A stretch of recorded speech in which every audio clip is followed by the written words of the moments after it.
I'm running late. The steady ticking of my fancy watch reminds me every time I move my wrist while I drive my new Audi down the quiet, tree-lined streets of my old neighborhood.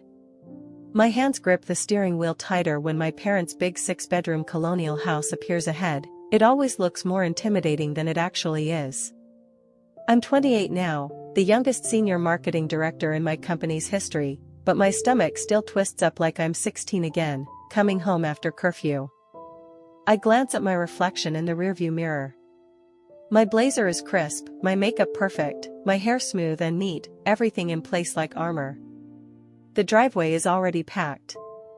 Daniel's Range Rover, Vanessa's SUV, Dad's Mercedes, all there. I park on the street like a guest, which, honestly, is exactly what I am these days. 4 visits a year, and each one feels harder than the last. My heels click sharply on the concrete path as I walk to the door. The sound feels confident, even if I don't. I don't bother knocking. I never do. This family performance always has its steps.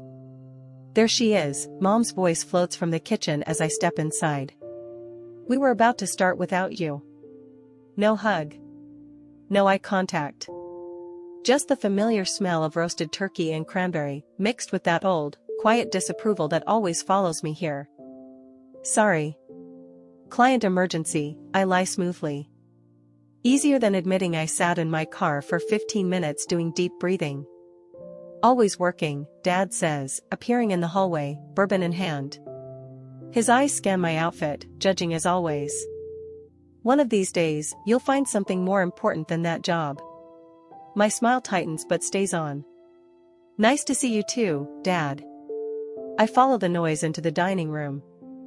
Vanessa's arranging flowers on the table, everything sparkling with Mom's best china and glassware.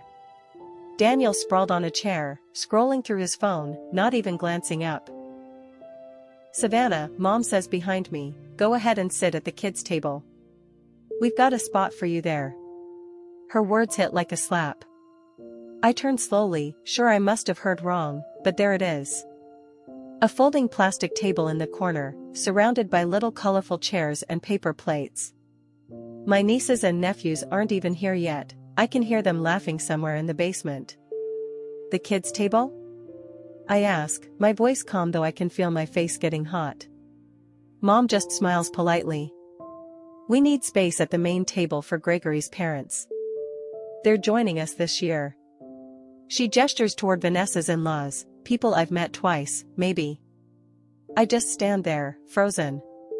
I think of how much time I spent this morning picking the right outfit, fixing my hair, giving myself a pep talk in the mirror, you can do this. It's only 4 hours. My apartment had felt so peaceful this morning, my award on the desk, the promotion email still open, my friend Maya's voice in my ear. Why do you still go, Savannah? What if you just didn't? Now, standing here, between running away and humiliating myself, I think about saying something. My lips part. But then I catch Daniel's eyes, that look that silently says, don't make a scene. The same look he gave me when I talked about my first art show. When I told them about my promotion. When I bought my own apartment, without their help. Fine, I say finally. The word tastes bitter. I walk toward the kids' table, aware that no one is looking at me, which somehow hurts more than if they were. I sit in a tiny chair made for children, my knees almost touching my chest, hunched over a unicorn-themed paper plate that seems to mock me. The kids come in soon after, surprised to find an adult at their table. My 7-year-old nephew, Ben, tilts his head. Aunt Savannah, why are you sitting with us? I swallow hard. Just mixing things up, I tell him. At the main table, the conversation flows smoothly, as if I'm invisible. How's the baby sleeping these days? Mom asks Vanessa. Daniel, Dad says, tell Gregory about that promotion. Then a toast, to family success, Dad declares, raising his glass and glancing at everyone except me. They all murmur in agreement. I sit quietly, the reality sinking in like cold water. This small, plastic table is the perfect symbol of my whole life in this family, always close, but never included. Present, but never valued. Suddenly, my niece Mary spills her juice. A purple wave spreads across the table and right onto my cream silk blouse. The cold seeps in instantly. "Sorry, Aunt Savannah," she says, eyes wide and teary. "It's okay, sweetie," I whisper, dabbing at the stain with a napkin that starts to tear apart. Something inside me just snaps. Not loudly, just quietly, like ice cracking under the surface. I stand up. The little chair scrapes across the floor. I fold my napkin neatly and place it beside the cartoon plate. "Savannah, is something wrong with your seat?" Mom asks, eyebrows raised.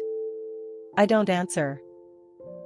I just walk to the hallway, grab my coat, and put it on slowly. I can feel their eyes on me now, really seeing me, but only because I'm leaving. Some traditions aren't worth keeping. The door closes behind me with a soft click. I want to slam it, but I don't. Restraint, my oldest habit. "Savannah, where are you going?" Mom's voice rings out through the window, that perfect tone she uses to sound like the victim. I turn to face her. "I'm leaving. Enjoy your dinner." No drama, no tears. Just the truth. My hands shake as I start the car. The Audi hums to life, and the steady sound calms me as I pull away from the curb. The silence inside feels strange, both terrifying and freeing. In 28 years, I've never once left a family Thanksgiving early. My phone starts buzzing before I even reach the first stoplight. Then again. Then again. By the time I'm 3 blocks away, the messages don't stop. My family's outrage now lives in my pocket. I glance down at a text from Daniel, "Stop acting like a child. Come back." The irony stings, I was literally sitting at the kids' table 10 minutes ago. Then a voicemail plays. "Savannah," Dad's voice growls, thick with bourbon.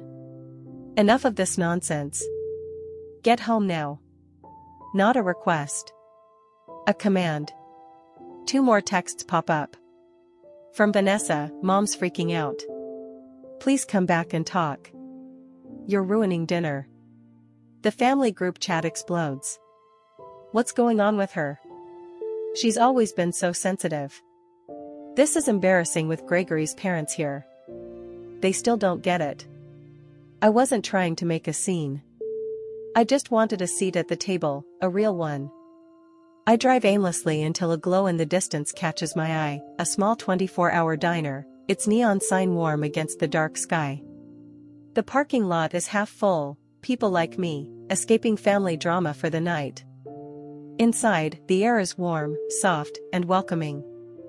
The waitress looks up and gives me a kind smile. She notices my fancy clothes, the mascara smudge under my eye. "Honey, you look like you could use some coffee." She doesn't ask questions. She just pours a mug and slides it toward me. "And maybe a slice of pie," she adds gently. "That'd be perfect," I say, my voice cracking a little. As I wait, I scroll through the photos on my phone. One after another, every family gathering tells the same story. Christmas 3 years ago, everyone around the tree, me half cropped out of the picture. College graduation, my parents and siblings front and center, me blurred in the background holding my honors diploma. I stopped on a text from Mom last year, "How's that little job going? Still enjoying playing businesswoman? Senior marketing director. Youngest in company history." But to her, still playing pretend. Then the email from Dad, accidentally copied to me, "Investment too complex for Savannah." She wouldn't get it anyway. And my calendar. 8 family events in a row where I was either at a side table or literally in another room. The waitress brings my pie, golden crust, tart cherries, sweet and warm. I open the family group chat and attach one photo, Christmas, the one where I'm cut off on the side, and type. The perfect family. Always making sure the youngest one knows her place. Then I keep typing, steady and sure.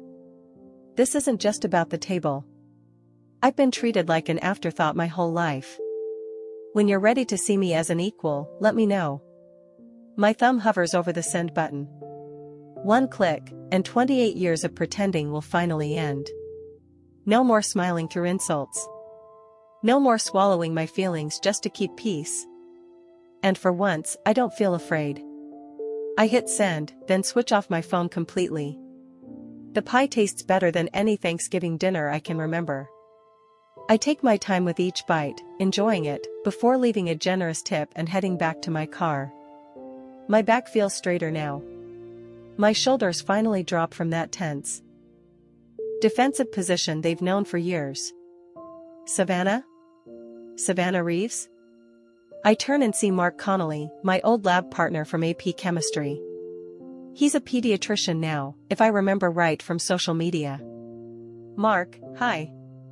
I say. He studies my face with a small smile. You look different, lighter, somehow. I smile back, surprised that it feels real. I think I finally let go of something heavy I've been carrying for years. He nods, like he understands. Maybe he doesn't know exactly what happened today, but he seems to recognize that look, the one people have when they finally choose themselves after a lifetime of choosing others. As I drive home, my home, not theirs, I wonder what comes next. Can I handle the guilt that's probably already brewing? Will I give in when mom starts crying or dad starts threatening? Or maybe this is the start of a new chapter, one where I finally stand my ground. The night sky stretches above me, wide and endless, full of possibilities I never allowed myself to imagine while squeezing into spaces that were never meant for me. When I get home, I drop my keys into the ceramic bowl by the door, the one I bought from a local artist to celebrate my first promotion. The sound echoes through my apartment, bouncing off the exposed brick walls I fell in love with 3 years ago when I signed this lease on my own, no cosigner, no parents' approval. I slid off my designer blazer, heavy from everything that happened today. I hang it carefully in the closet, muscle memory keeping the fabric safe, while my mind races over what I've done. I've never walked out before. Not once in 28 years. My apartment glows with warm light, success made visible. They never acknowledged the framed marketing award on my office wall, the signed prints from campaigns that doubled client revenue, the sleek furniture I chose and paid for myself. No hand-me-downs, no help, no shortcuts. I kick off my heels and walk across the wooden floor to the wall filled with family photos. Mom made me hang them when she visited once, so you don't forget where you came from, she said. I run my fingers over the frame of last year's Christmas photo, Daniel and Vanessa standing beside our parents, their spouses, and kids arranged perfectly. Then there's me, just a bit off-center, one step behind, smiling but not really. I took the photo down. Then another. One by one, I remove each family picture and stack them neatly on the coffee table. I don't destroy them, I just don't want to see them every day anymore. The wall looks empty, but somehow, I feel fuller. My phone sits dark and silent on the counter where I left it hours ago. The red light blinks like it's accusing me. I ignore it and open a bottle of wine instead. That night, I slept better than I have in years. Number 3 a.m. spirals. No imaginary arguments. No rehearsed comebacks. Just peace, quiet, deep peace, and the soft sound of city traffic outside my window. Morning light pours through the windows, painting gold patterns across my bed. I stretch, my body relaxed in a way that feels completely new. For a moment, I forget about everything that happened yesterday. Then it all comes back, and with it, a strange feeling in my chest. Not dread. Not fear. Something lighter. Something dangerously close to freedom. I shower, slip into soft lounge clothes, make coffee, and finally pick up my phone. The blinking light has turned into a storm of missed calls, texts, and voicemails. I take a deep breath and turn it on. Messages flood in, a flood of guilt, anger, and manipulation. Dad, 6:42 p.m., where did you go? Call your mother now. Dad, 7:15 p.m., your mother is devastated. Fix this immediately. Mom, 6:38 p.m., Savannah, please come back. We're worried about you. Mom, 8:24 p.m., I don't understand why you're making such a big deal. It was just a table arrangement. Daniel, 7:03 p.m, nice job ruining dinner. Mom's upset and Dad's furious. Daniel, 10:17 p.m, if you thought this would earn respect, you're wrong. You're acting like a child. Vanessa, 6:55 p.m, where are you? Mom's freaking out. Vanessa, 8:42 p.m, you're being selfish. Mom can't stop crying. As the night went on, their tone changed, concern turned into anger, then into threats. Dad even hinted that I should rethink financial support I haven't taken from them since college. Daniel questioned my sanity. Vanessa guilt-tripped me about family loyalty. I scroll through them slowly, realizing how clearly I can see the pattern now: manipulation, guilt, gaslighting, rewriting reality to make me the problem for refusing to be mistreated. Then one text stops me cold. Lucy, 13, Vanessa's daughter, I get it, Aunt Save. They make me feel invisible too. My breath catches. I read it again. And again. Her few words slice through all the noise. She sees it too. She feels it too. The quiet exclusion. The constant dismissal. My phone buzzes again, an incoming call. The name surprises me. Aunt Caroline. Dad's sister. The one who disappeared from family gatherings years ago, the black sheep who chose career over family. Savannah, it's Caroline, her voice says, warm but distant. Your cousin Marcus showed me your message, about the kids' table. She pauses, breath catching softly. I want you to know, you're not crazy. Those words hit me like a wave. I sit down, suddenly fighting tears. I went through the same thing, she continues. When I chose my career, your parents couldn't handle it. So they made me smaller, pushed me to the sidelines, until I stopped showing up. I remember asking as a kid why Aunt Caroline never visited. The answer was always, she doesn't care about family. A neat little lie that protected everyone else from guilt. I always wondered why you stopped coming, I whisper. Same reason you walked out yesterday, she says gently. Dignity only stretches so far, Savannah. After the call, I pull out my journal and open to a blank page. At the top, I write one word, boundaries. Then I start listening. 1. I'll only attend family events where I'm treated as an equal adult. 2. I won't tolerate dismissive comments about my career. 3. We'll meet in neutral places, not at their house. Each boundary feels like a brick in the foundation of my new life. When I'm done, I call my therapist and book an urgent session. Then I call Maya. I did it, I told her. I finally walked out. Holy shit, Save, she says, her voice full of pride. I'm so proud of you. 2 hours later, I'm scrolling through an online forum for adults dealing with toxic families. Story after story mirrors mine, the exclusion, the small cuts, the moment of realization. For the first time, I don't feel alone. I'm not crazy. I'm just human, with limits. By evening, I've organized everything: photos, texts, emails, a timeline of all the subtle insults over the years. I even practice my responses. I'm not angry. I'm setting boundaries. This isn't about one dinner, it's about years of exclusion. I don't want special treatment, just equal treatment. I set up a meeting with them at a coffee shop downtown, public, neutral, time-limited. I text Maya to check in halfway through, just in case. At 9 p.m., my phone rings. Mom's name flashes. I let it ring 3 times before answering. Hello, Mom. Savannah. Her voice is calm, polished, the tone of someone who thinks they still control the situation. Your father and I have decided we're willing to forgive you for yesterday's behavior. The old me would have jumped at that, thankful to be let back in. But that version of me sat at a folding chair with paper plates. I take a breath, my voice steady. That's interesting, because I'm still deciding if I can forgive you. The silence on the line stretches long. I can hear her breathing, adjusting to this new version of me. It was just a table, Savannah, she says finally, her voice tight with irritation. It wasn't just a table, Mom, I replied. My tone stays calm, practiced. It's what the table represents. You're being dramatic. No, I say softly. I'm being honest. I glance at my marketing award on the wall. The kids' table was just the final straw.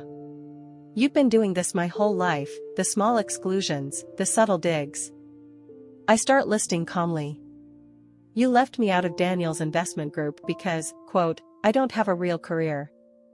You introduced Vanessa as your successful daughter at last year's Christmas party while I stood right beside you. And you've seated me away from the adults at every family gathering since I turned 18. There's silence again, long, uncomfortable silence. That's not how it happened, she finally says, but her voice isn't confident. I have the texts, Mom. I have photos. Emails. My fingers brush over the small compass tattoo on my wrist, my reminder to follow my own path. This isn't about one dinner. I say quietly. This is about 28 years of being treated like I'm less. She shifts into guilt mode, her last weapon. After everything we've done for you. I cut her off gently. What have I done for me lately? My apartment, I bought it myself.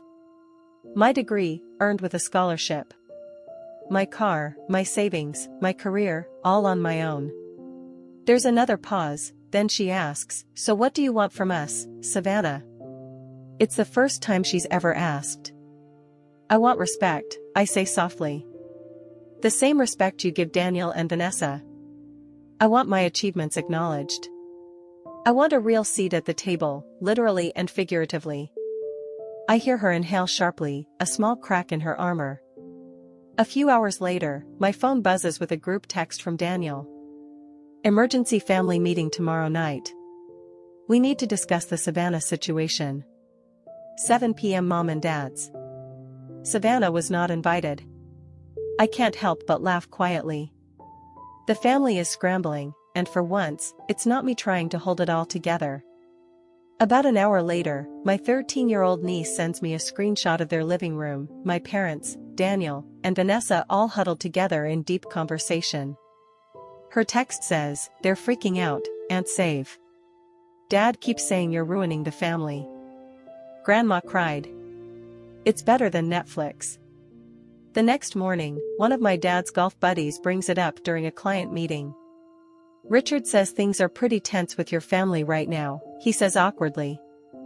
Hope it all works out. When I check Facebook, I see that my mom has posted one of those vague messages asking for prayers during this difficult family time. The comments are full of sympathy and concern, people offering support even though they have no idea what actually happened. They're losing control of the story, and it's clearly driving them crazy. I spend 3 full hours writing an email, every word carefully chosen, every example clearly laid out. I attach family photos that show, year after year, how I was always the one left out. When I'm done, I send it to the whole extended family, not just my parents and siblings. I end it with, I love you all, but I love myself enough to demand respect. Then I hit send before I can second-guess myself. Throughout the day, replies start coming in. My cousin Michael writes. I've seen this happening for years and never said anything. I'm sorry, Savannah. Then my dad's sister, the one who stopped coming to family events years ago, writes. It took courage to say what I never could. I'm proud of you, niece. Even my mom's best friend messages privately. Your mom and I have been friends for 30 years, but you're absolutely right. I've seen how they treat you. I hadn't expected anyone to take my side. I was ready to stand alone. Then my phone rings. It's Vanessa. Her voice sounds different, smaller, nervous. Can we talk? She says. I'm listening, I reply, curling up in my reading chair, still on guard. I've been thinking, she says, pausing, about how we've treated you.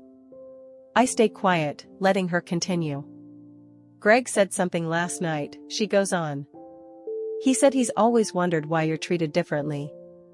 He thought maybe there was some story behind it I never told him. And what did you say? I ask. I couldn't think of a reason, she admits, her voice cracking a bit. I never really thought about how it looked from your side. I just accepted that's how it was. It's not exactly an apology, but it's the first real crack in the family's united front. A few days later, I get a formal invitation in my email, and I actually laughed out loud. The Reeves family requests the pleasure of your company for a family discussion dinner. Seating arranged by Savannah Reeves. It's at a neutral restaurant downtown, not their house, not their turf. The time fits my schedule, not theirs. Every little detail shows they finally understand that things have changed. I smile and type back, I accept. For the first time ever, they're playing by my rules. Now I'll see if real change is possible, or if I'll have to build a life without them. The ball's in my court, and I'm ready. I arrived at Marcello's 20 minutes early. My heels click against the marble floor as the hostess leads me to the round table I specifically requested. Round, equal, no head, no foot, no hierarchy built into it. Perfect, I tell her, slipping off my blazer. The deep color makes my skin glow, armor, but this time it's battle armor, not camouflage. I place the name cards carefully, my hands steady. I sit at the symbolic north, my parents on either side, Daniel and Vanessa across from me. Everything is set with quiet intention. The restaurant hums softly with conversation and clinking silverware. 7 minutes. I smooth my napkin across my lap. 6 minutes. I resist the urge to check my phone. When they finally walk in together, I don't stand. Savannah, Mom says, her tone caught between greeting and question. Dad scans the table. Daniel's jaw tightens. Vanessa grips her purse strap. Thanks for coming, I say, steady and professional, the voice I use in meetings, not family dinners. Please, have a seat. They hesitate, but then sit down. None of them question the seating. First win. Dad clears his throat, already slipping into his usual speech voice. I think we can all agree that family unity is what matters most. We need to move past the incident and focus on healing. Mom dabs her eyes with a napkin. This has been devastating for all of us, Savannah. We've always been such a close family. Daniel leans forward. Some people are just more sensitive than others. Not everything needs to be such a big deal. What Daniel means, Vanessa cuts in with a tight smile, is that we all love you. Surely we can find some middle ground without all this drama. I take a sip of water and wait. The silence stretches until they start to squirm. I'd like to set a few ground rules for this conversation, I say calmly, placing my glass back down. Everyone speaks only for themselves. No interruptions. And let's focus on actions, not personal attacks. Dad starts to interrupt, but I raise my hand. He stops. Second win. For 28 years, I've been left out of this family, I continue. The kids' table at Thanksgiving was just the clearest example of it. I meet each of their eyes. Can anyone tell me why a 28-year-old successful woman should still be sitting at a children's table? The silence is heavy. Mom fidgets with her napkin. Dad stares at his water glass. Daniel shifts. Vanessa looks down. I guess, Mom says softly, I never saw you as a full adult without a husband. That's how I was raised. A woman becomes a woman when she has her own family. Dad grunts in agreement. In my day, success meant family, not just work. I built something that'll last, your job, it's just not the same. Then, surprisingly, Daniel says, maybe I've been jealous. You've done everything on your own, no help from Dad, no shortcuts. It was easier to make fun of you than admit that. Vanessa's eyes glisten. I knew it wasn't fair how we treated you, but admitting that meant facing what I'd done too. I'm sorry, Savannah. Her words hit something deep. Not full forgiveness, but real honesty. I appreciate that, I say quietly. But moving forward, I need boundaries. I'll only join family gatherings if I'm treated as an equal adult. My career and life choices deserve the same respect as Daniel's and Vanessa's. I want mutual respect, or I'll walk away again. They exchange looks, silently debating like always. Then Dad nods slowly. You've really grown up, Savannah, he says, the closest thing to approval I've ever heard. I've grown, I reply, meeting his eyes. You're just finally noticing. The waiter brings the check and places it right between us. I pick it up before Dad can and slide in my card. No one says a word. They all get the symbolism. As the waiter leaves, Mom gently touches my wrist. Do you think we can really change how things have always been? The question hangs there, raw and real. I don't know. For once, I don't try to pretend I do. Maybe we can't change decades of patterns overnight. But I'm willing to try, if they are. Months later, my kitchen is full of laughter and movement. The smell of roasting turkey, cranberry sauce, and herbs fills the air, familiar, but somehow different this time. I glance at my watch, everything's right on time. Aunt Savannah, is this enough sage for the stuffing? Mary asks from her stool, carefully measuring herbs. Perfect, I say, smiling. You've got a real talent for cooking. The dining table stretches through my apartment, one big table, no folding chairs, no separate kids section. Mom appears beside me with her casserole. Where would you like this, Savannah?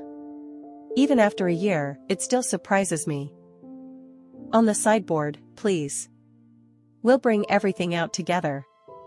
She nods and follows my direction. That small moment still feels huge. Dad stands near my wine rack, bourbon untouched. That ad campaign you did for the Children's Hospital was impressive, he says. My golf partner's son mentioned it. He fidgets, but I hear the sincerity. Thanks, Dad. Donations went up 37%. Daniel walks in, phone free for once. Save, got a sec? I'm thinking about switching to Thompson and Brooks. It's a pay cut at first, but more creative opportunities. I almost dropped my spoon. Daniel asking me for career advice? Well, I say, smiling, depends on your 5-year plan. Thompson's expanding fast in digital. Vanessa walks up, baby in her arms. Would you mind holding her while I help set up? She's been fussy all morning, but she likes you. She hands me the baby, not as a helper, but as an equal. I cradle the little one and whisper, we understand each other, don't we? Dad looks around my apartment. This place is beautiful, Savannah. Smart investment. Mom comes over with measuring spoons. Savannah, could you seat the chill? She stops mid-sentence, color draining from her face. The room goes quiet. Then she corrects herself. Actually, I'd love your help arranging everyone together. You always know how to make it perfect. I smile. Happy to. Across the room, my best friend Maya chats easily with Vanessa's in-laws. My niece tells Maya's daughter proudly, my aunt taught us about boundaries. I slip away for a moment, standing alone in my kitchen. The memory of that humiliating kids' table flashes through my mind, the plastic chair, the cartoon plate. I open my gratitude journal and write one line. Today, I sat at the table I deserve. Later, when we gather around my table, Dad asks everyone what they're thankful for. When it's my turn, I say, growth, in all of us. The look we share says everything. Some traditions deserve to end, so better ones can begin. At the head of the table, my name card stands, written in my own handwriting. And this time I truly belong.